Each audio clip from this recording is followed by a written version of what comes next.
À l'étranger, au Brésil, la population réclame des réponses 3 jours après la catastrophe aérienne qui aurait finalement fait plus de 200 victimes à Sao Paulo. L'enjeu du débat, la sécurité aérienne. Le gouvernement fait l'objet de vives critiques et le président Lula a dû s'expliquer à la télévision. Mais ce n'est pas cette image qui a retenu l'attention de la population, mais celle de l'un de ses conseillers, filmé hier à son insu.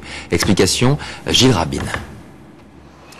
Alors que les sauveteurs cherchent toujours des corps de victimes dans ce bâtiment, qui peut s'effondrer à chaque minute, la polémique enfle autour de la pire catastrophe aérienne qu'ait connue le Brésil.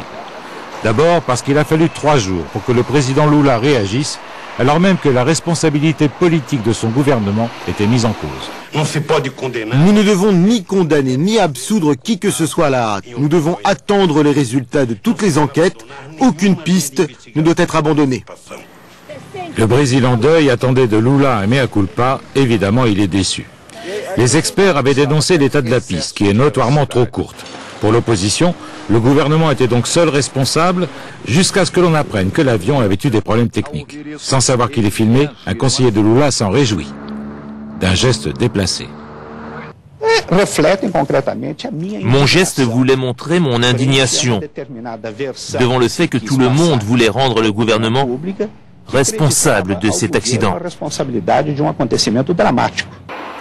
Au-delà de la polémique, il reste que le plus ancien aéroport de Sao Paulo a été mangé par la ville et qu'il est aujourd'hui l'un des plus dangereux au monde.